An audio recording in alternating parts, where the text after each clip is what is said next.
Different's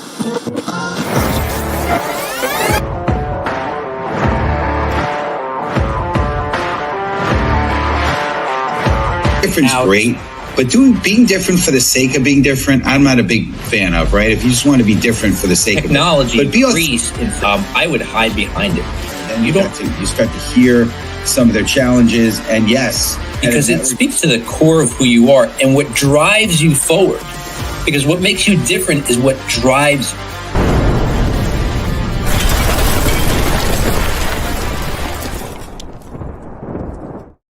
What is up, everybody? Welcome to the Master Connector Show.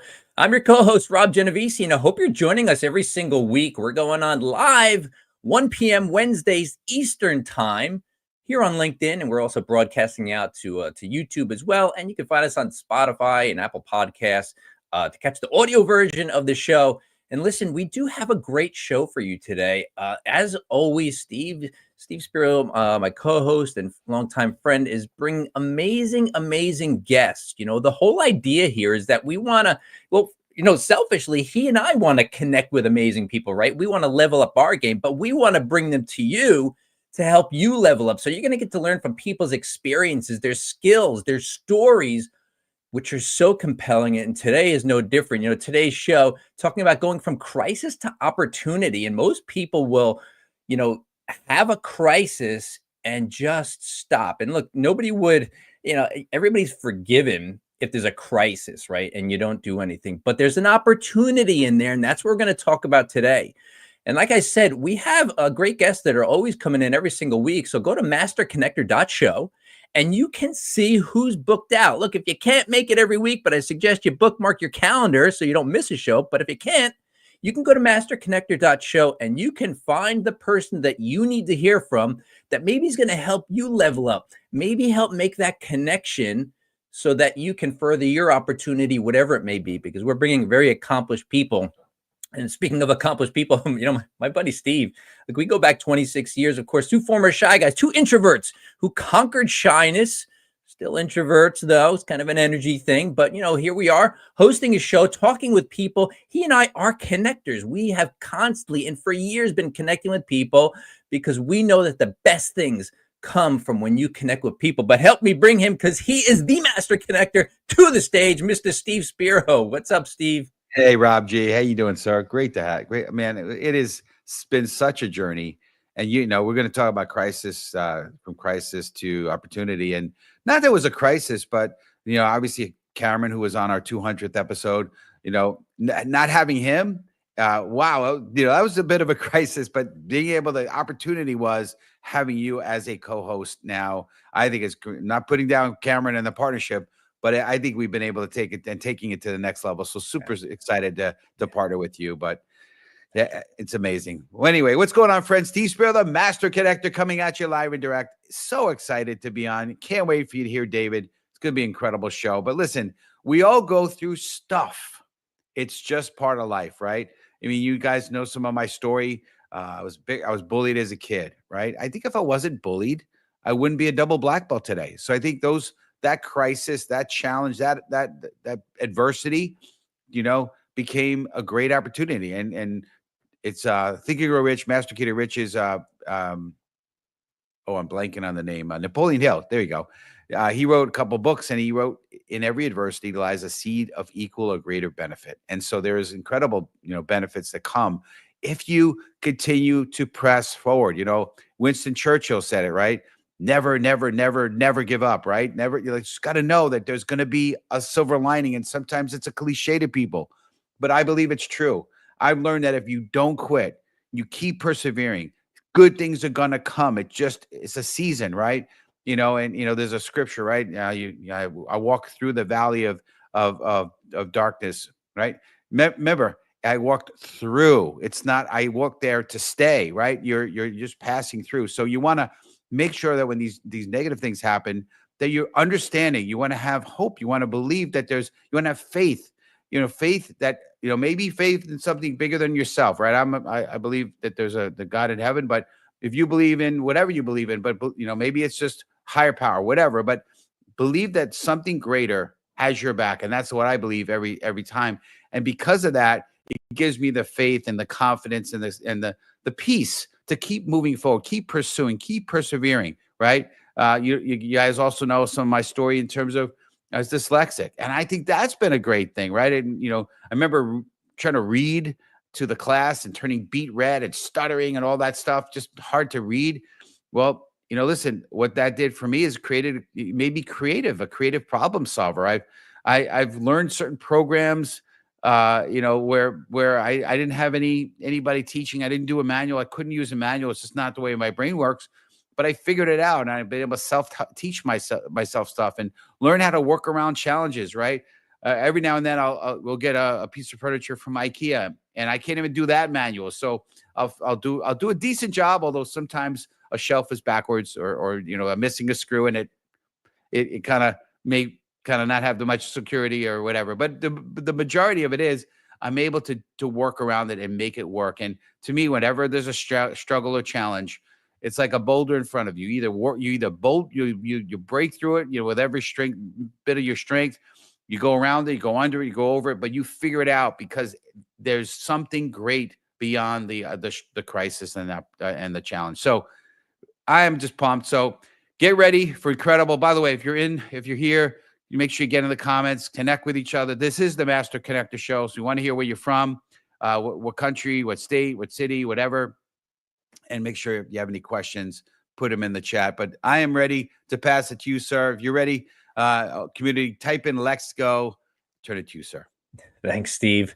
Look, we're not going to waste any more time. David Woods Bartley has experienced both great success and profound challenges, from leading a nationally recognized nonprofit to battling childhood trauma and life-threatening mental illness. After surviving a suicide attempt, he committed himself to transforming conversations around mental health, suicide, and male sexual trauma. Now a global thought leader, TEDx speaker, and mental health advocate, David has delivered over 800 presentations worldwide, including for the U.S. military, NASA, FDA, top universities. He holds multiple mental health certifications and works to bring these critical topics out of the shadows, inspiring hope and resilience in individuals and organizations everywhere. Please welcome to the show, Mr. David Woods Bartley. What's up, David? Brothers, thank you so much. What an incredible, and Steve, I did not know that you were a double black belt. And you know what? Thank you also for reminding me, who does not have the challenge of dyslexia, to expand my compassion and empathy down to the minutia when you talk about, like, hey, I'm trying to put some furniture together and I have to deal with looking at the man. That's extraordinary. And it's interesting because until recently, I didn't realize, I had this thought, because you all are so great about talking about resilience, that resilience is impossible without experience. I love that. Yeah. I know, it's just like, oh, wow. Which is what you quoted Napoleon Hill and of course, Churchill. And we talked about Brene Brown, Rob and I, before the show. And I'm just pumped to be here. We're pumped to have you here. So welcome to the Master Connector Show. And I know this has been a while coming, and appreciate you being patient and being on with us here. It's going to be amazing. So we touched on hope, right? So community, I want you to, if you can, type in the hashtag hope, and we're going to ask David his first question to kick us off. And feel free, I know you have an amazing story, so whatever you feel like you want to throw in there, we want to hear your story big time. I know Rob alluded to in the intro, but what was the turning point that helped you see hope in the middle of your crisis? That's a great question. And really it was August 31st, 2011. I live in Northern California, about 30 minutes north of Sacramento. And on that day, where you found me was on the 730-foot tall Forest Hill Bridge, which is 500 feet further off the ground than its more famous cousin in San Francisco. And it's the fourth tallest bridge in the country. And I was bent over, looking down at the North Fork of the American River. Hope was nowhere to be found. Hope was gone. And what happened was, a police officer approached me from the left-hand side. And what's interesting, what he did not do was make any contact with me. What he did do, and this will speak to your hearts, brothers, he created connection. And my belief, the platform of my work is that connection creates this thing called hope. And hope is the thing that saves lives. And he did it in the most beautiful, wonderful ways that we can talk about. And it's things that I go around and encouraging people to do, because there's a great doctor. His name is Dr. Drew Ramsey. He is a wild man on Instagram. He's a psychiatrist. And he reminds us this. He says, someone you see today is thinking about killing themselves. Your smile, your question, your love could save them. Trust me, they told me it did. That's incredible. Yeah, listen, one of the things, as you Rob alluded to, I'll just speak for myself, introvert, right? And for a long time, extremely wounded and broken as an individual. And when you're so wounded and broken like I was, you're only thinking self-protection. So I wasn't thinking about other people. But Rob and I got around some of the same people, but mentors and some groups of entrepreneurs, and we were we were taught you need to take your eyes off yourself and put them on other people. And when you're in at the checkout, say something nice, like don't. And Brene Brown talks about it, right? We treat people like there's a thing, not like a person. And just by saying something nice, you never know, that could be that one piece, that connection that really changes it all for them, right? And so we want to talk about connection. So let's. Wait, I got to jump in here. I'm jumping in. Rob, This is what we talked about, where I just interrupt, because there's a really powerful little thing. I mean, what David said, is a very chilling thought, that somebody that you meet or see might be thinking of committing suicide.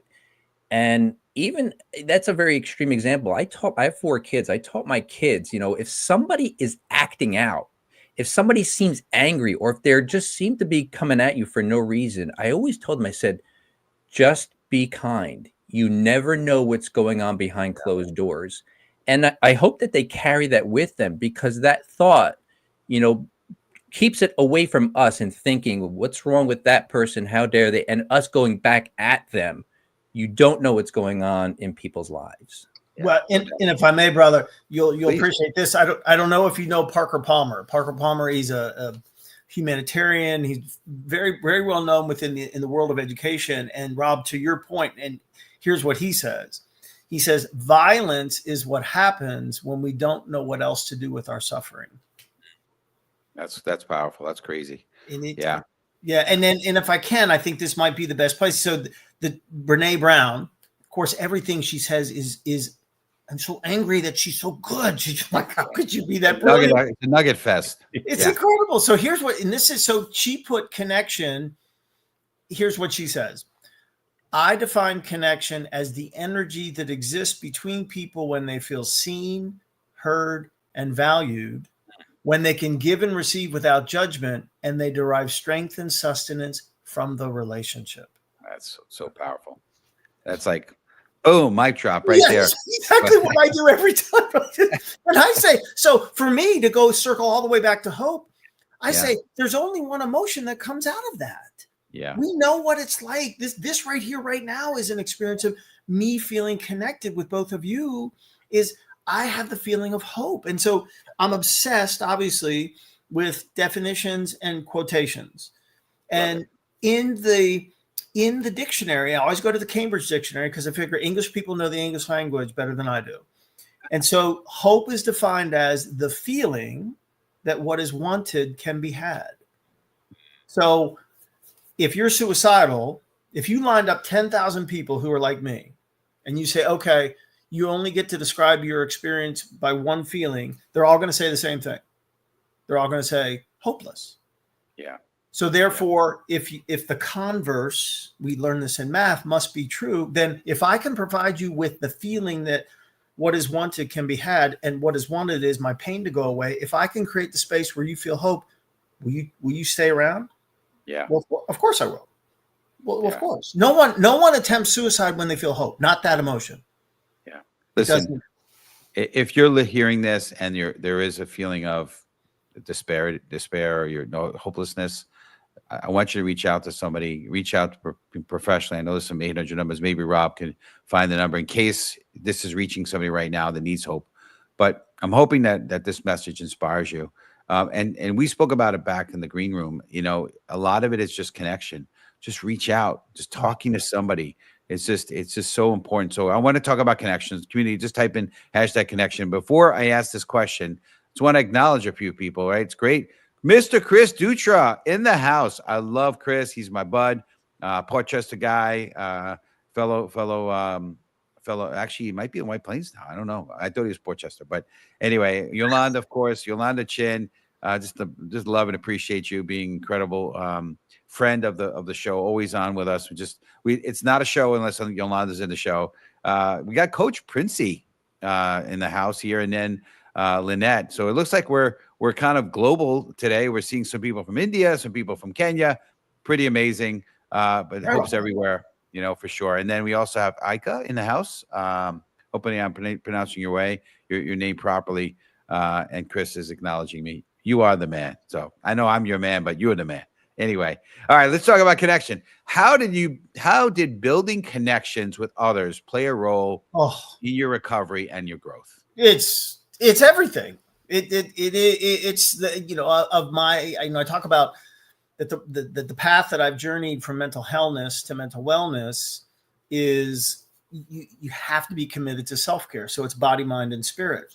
So diet, sleep, exercise, time outside, meds, counseling, therapy, group, ECT, which we can talk about. But the foundation is connection.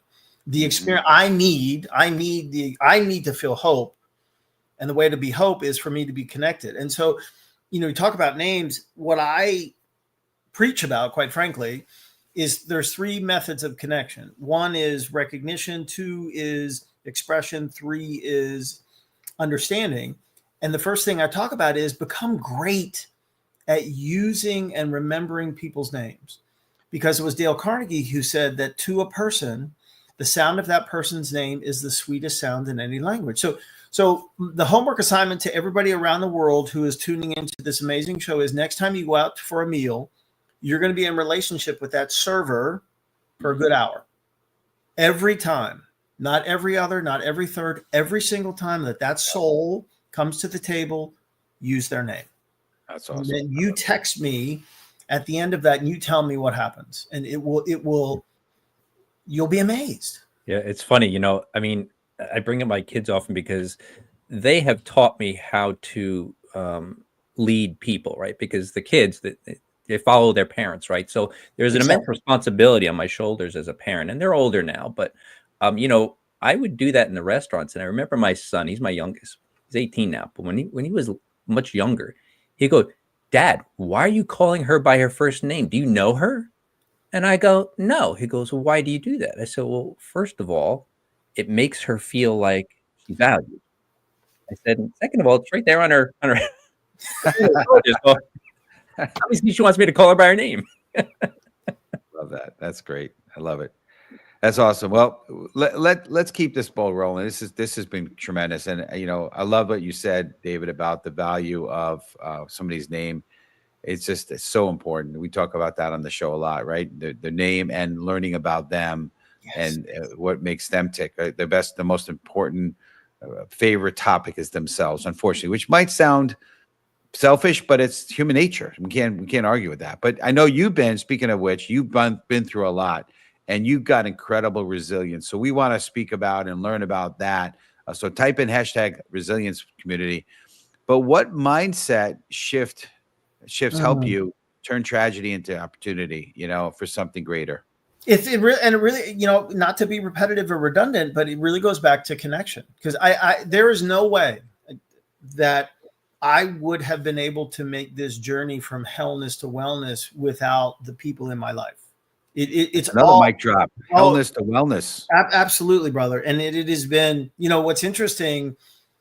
So I grew up, I'm the youngest of 4. I have 3 heroes. It just happened to be my brothers, John, Jim, and Tom. My eldest did 42 years in uniform in the Army, enlisted, retired as a 2-star. He's really my father, because we lost our father when I was just 7. He was 18. When I was 12, unfortunately, I was raped and sodomized by a Boy Scout leader. And so I was raised, I'm 62. I was raised in the 70s, and my tormentor, my abuser, the evildoer, every time he would do these horrific things to me, he would say, "David, don't forget, these are initiations and all the boys go through it, but we never talk about it." And so I didn't. And it's Maya Angelou who said, there's no greater agony than bearing the weight of an untold story.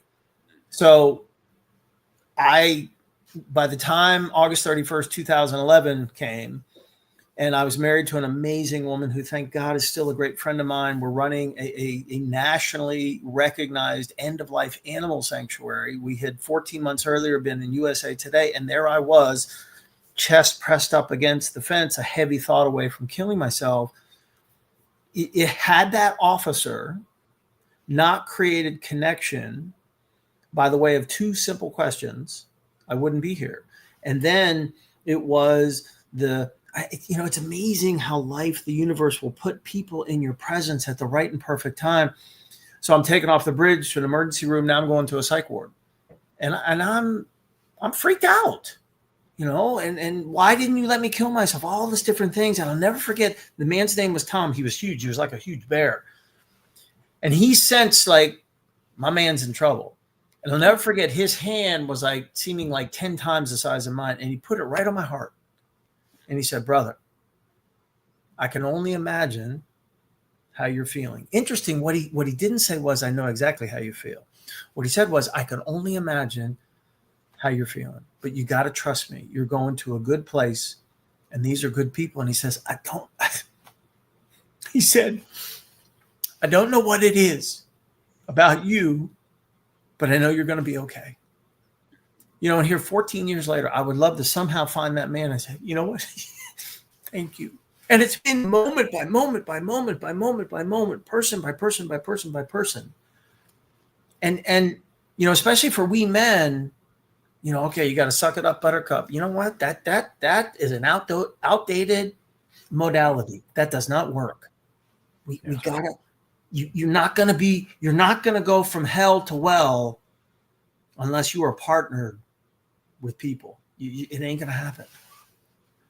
David, thank you for being so vulnerable and sharing. And obviously, it's still something that, man, I just got to say thank you.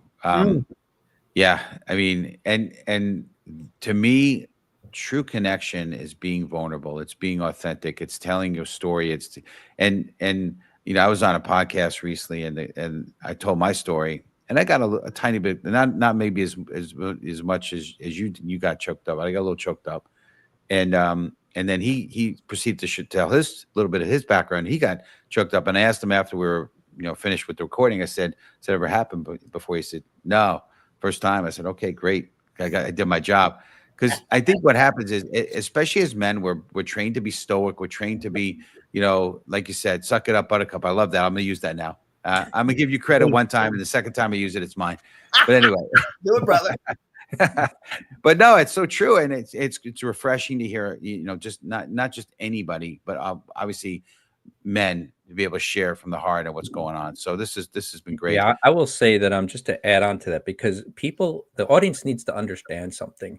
When you see a guy like David, get emotional about it. It's coming from obviously a place that was very traumatic, right? And everybody's got their own story. And I remember sitting in a room and listening to a guy talk, and he didn't have the story you had, David, but he had a story. And I saw his eyes well up as he was talking, and maybe only the front row caught it. And I remember at that moment, I remember it like it was yesterday, I felt this connection to him. Yeah.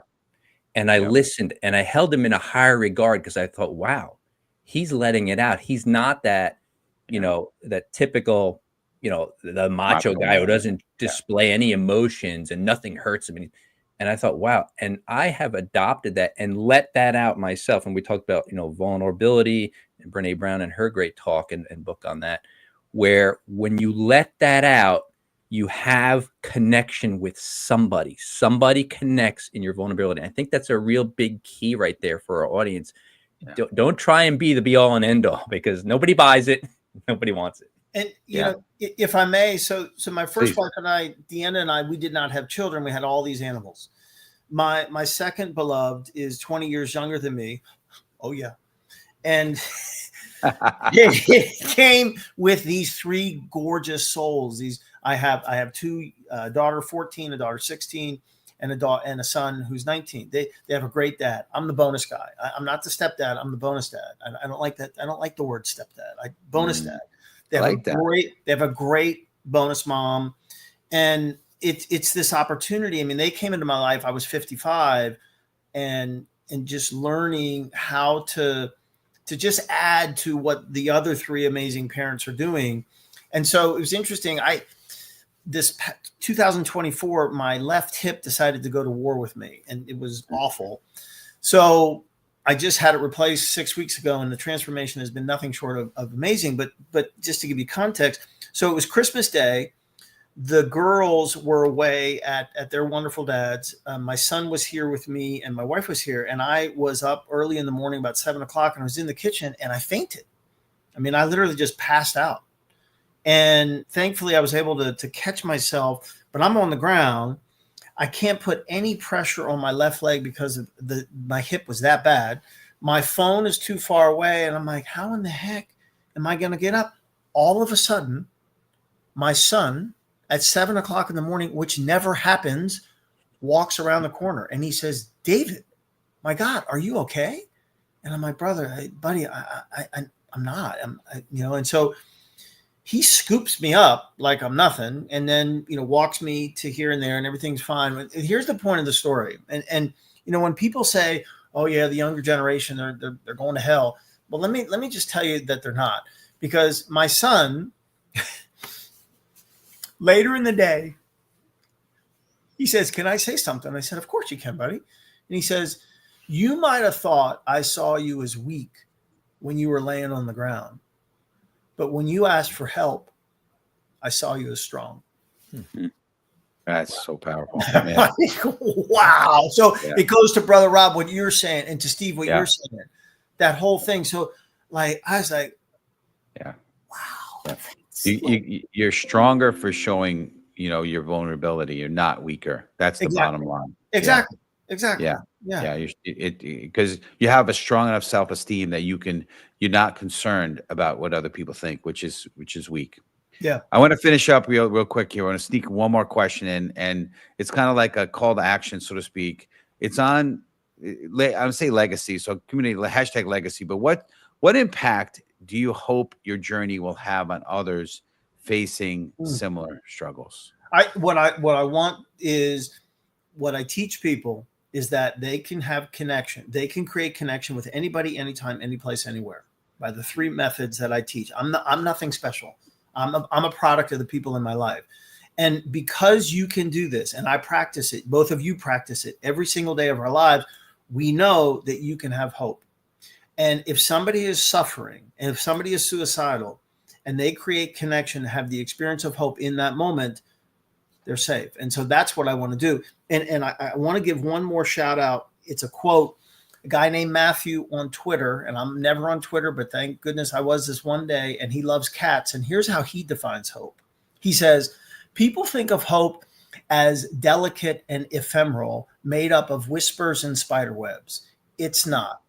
Hope has dirt on her face, blood on her knuckles, the grit of cobblestone in her hair, and she just spit out a tooth as she rises for another go. You need to send that to me. I will. That's why people don't kill themselves when they feel that emotion. Just spit out another tooth as she rises for another go. Yes, I will send that to you, brothers.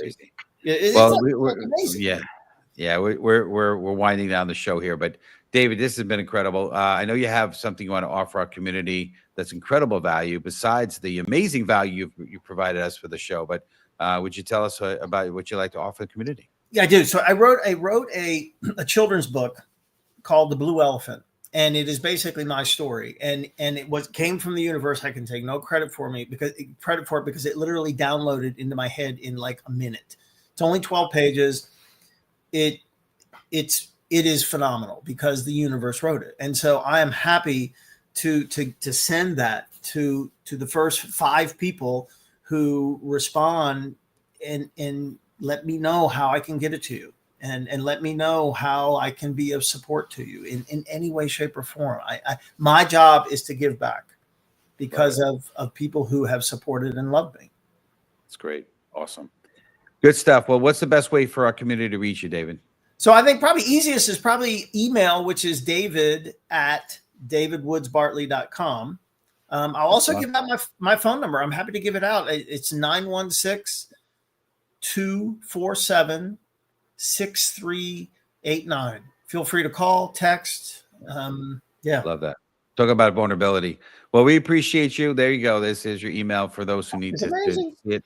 Rob is incredible. So appreciate you. I'll see you a couple minutes in the green room as we wrap up the show. But thank you, David. Okay, brother. My pleasure. Thank you, Rob. Thank you, Steve. Absolutely.